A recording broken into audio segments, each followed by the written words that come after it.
those that went on before us that are serving and sitting at the feet of God. I also want to talk about the transfiguration of Jesus, another time where God's glory was seen. Matthew chapter 17, verses 1 through 9. And after 6 days Jesus taketh Peter, James, and John, his brother, and bringeth them up into a mountain apart, and was transfigured before them.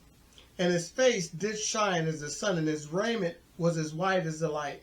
And behold, there appeared unto them Moses and Elijah talking with him. Then answered Peter and said unto Jesus, Lord, it is good for us to be here. If thou wilt, let us make here 3 tabernacles, one for thee, and one for Moses, and one for Elijah. While he yet spake, behold, a bright cloud overshadowed them. And behold, a voice out of the cloud which said, This is my beloved Son, in whom I am well pleased. Hear ye him. And when the disciples heard it, they fell on their face and were sore afraid.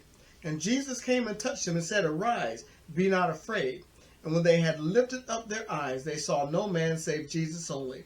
And as they came down from the mountain, Jesus charged them, saying, Tell no man the vision, until the Son of Man be risen again from the dead.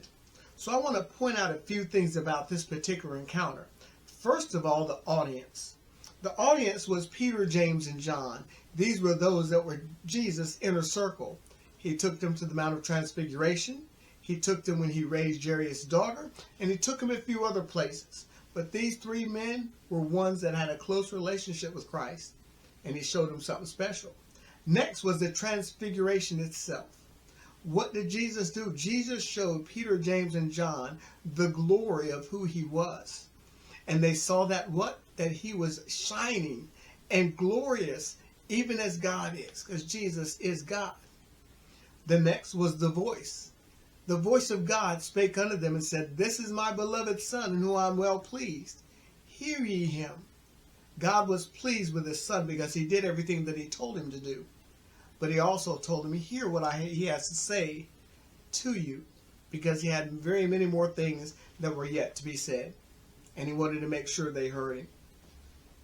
Next was their reaction. As in many other places in the Bible, when Jesus was transfigured before them and they saw the glory of God, what did they do? They fell on their faces before God. They fell on their faces before Christ, who is God.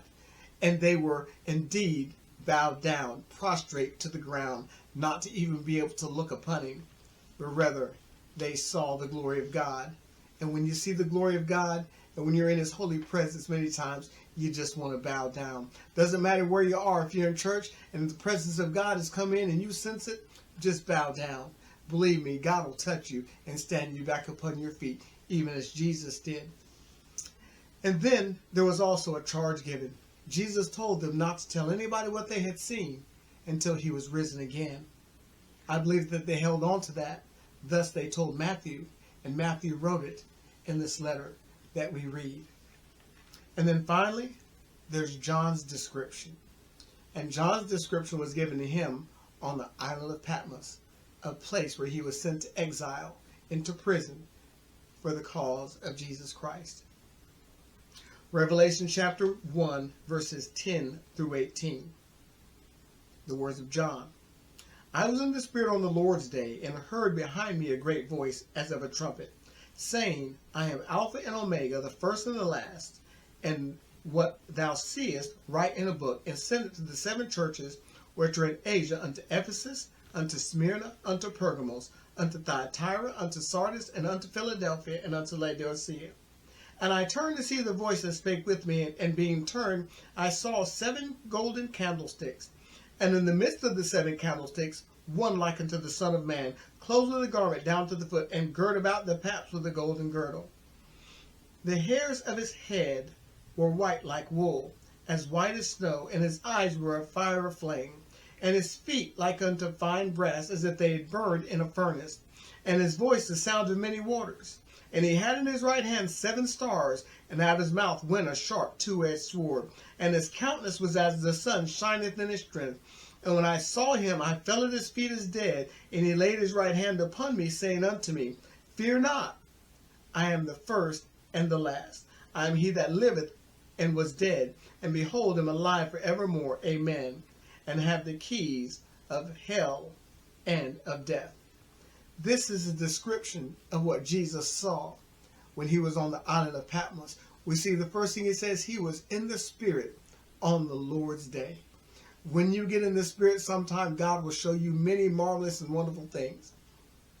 And in this instance, we see that God showed John the full glory of Jesus Christ. And as we see in the description, once again, he was bright shining as the sun. His hair as of wool, his feet as of brass. And it was just a wonderful thing to see. The golden girdle, we see that he was in his full glory. Though John probably recognized him, he still did what? He bowed down at his feet. What happened? Jesus touched him and rose him back up and told him what he was to write. And as you continue to read the book of Revelation, you'll see every word that Jesus told John to write and everything that he saw. So it's an awesome thing to see this description of Christ from a man that was considered the disciple that Jesus loved, the man named John. Jesus is awesome.